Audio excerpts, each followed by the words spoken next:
বাঞ্ছারামপুর স্বাস্থ্য কমপ্লেক্সে দুর্নীতি দমন কমিশনের অভিযান। মোহাম্মদ আলমগীর হোসেন, বাঞ্ছারামপুর থেকে। কসবা টিভি, হৃদয়ে বাংলা। ব্রাহ্মণবাড়িয়ার বাঞ্ছারামপুর উপজেলার স্বাস্থ্য কমপ্লেক্সে পরিচালিত হয়েছে দুর্নীতি দমন কমিশনের বিশেষ অভিযান।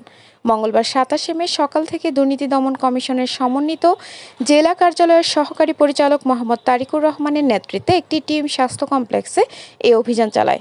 অভিযানে হাসপাতালের চিকিৎসক, নার্স, কর্মচারী ও সেবা নিতে আসা সাধারণ মানুষের সঙ্গে কথা বলেন দুদকের কর্মকর্তারা। অভিযানে একাধিক অনিয়মের প্রাথমিক প্রমাণ মিলেছে বলে জানিয়েছেন মোহাম্মদ তারিকুর রহমান। স্থানীয়দের অভিযোগ, হাসপাতালে নিয়মিত চিকিৎসক অনুপস্থিত থাকেন, অনেক সময় প্রয়োজনীয় ঔষধ মেলে না, আর দীর্ঘদিন ধরে এক্স-রে মেশিনটি নষ্ট থাকায় রোগীদের চরম ভোগান্তি পোহাতে হচ্ছে। অভিযোগ রয়েছে, এসব অনিয়ম তুলে ধরতে গিয়ে একসময়ের আলো পত্রিকার বাঞ্ছারামপুর প্রতিনিধি চরম অসৌজন্যমূলক আচরণের শিকার হন স্বাস্থ্য কমপ্লেক্সের স্বাস্থ্য ও পরিবার পরিকল্পনা কর্মকর্তা ডাক্তার রঞ্জন বর্মনের হাতে। ঘটনাটি তাৎক্ষণিকভাবে জেলা সিভিল সার্জনকে জানানো হয়। সব অনিয়মের বিষয়ে খতিয়ে দেখে প্রয়োজনীয় ব্যবস্থা নেওয়ার আশ্বাস দিয়েছেন অভিযান পরিচালনাকারী কর্মকর্তা। আমরা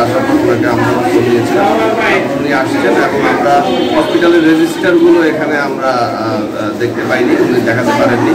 যিনি স্টোর কিপার ছিলেন তিনি ছুটিতে থাকা অবস্থায় কাউকে এটা দায়িত্ব দিয়ে যাননি, বিদায় আমাদেরকে রেজিস্টারগুলো দেখাতে পারেননি। তাছাড়া এখানকার আমরা যে একটি অনিয়ম যেটি দেখতে পাই সেটি হচ্ছে যে এখানে চিকিৎসকের অভাবে এখানে যারা ওয়ার্ড বয় তারা মূলত কিছু ক্যাজুয়ালিটি বিভাগের রোগীদেরকে তারা বিশেষ করে যারা অনেক গুরুত্বপূর্ণ অবস্থায় হসপিটালে আসেন, মানে গুরুত্বপূর্ণ ক্ষত বা কাটাছেঁড়া নিয়ে আসেন, তাদেরকে সেলাই বা ইয়েগুলো তারা করতেছে। তাছাড়া এখানে ডিজিটাল এক্স-রে মেশিনের অভাব, কিন্তু এক্স-রে মেশিন একটা সেখানে অ্যানালগটা রয়েছে।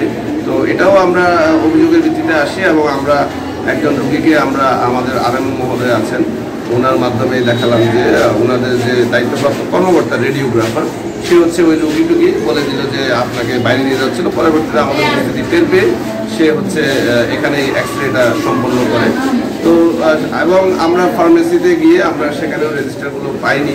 ফার্মেসির যিনি ফার্মাসিস্ট আছেন উনি বলছেন যে বিগত ৫-৬ মাসের অধিক সময় ধরে তাদের রেজিস্টারগুলো লোকবল সংকটের অভাবে তারা ইয়ে করতে পারেননি, যার কারণে আমরা এই বিষয়টা সুষ্ঠুভাবে খতিয়ে দেখার সুযোগ হয়নি। আসলে এখানে কতগুলো ওষুধের তারা ইন্ডিয়ান দিয়েছেন বা কতগুলো ওষুধ তাদের থাকার কথা, লোকজন কতগুলো ওষুধ পাবে, এই বিষয়টা আমাদেরকে আসলে তারা পরিষ্কার করতে পারেন।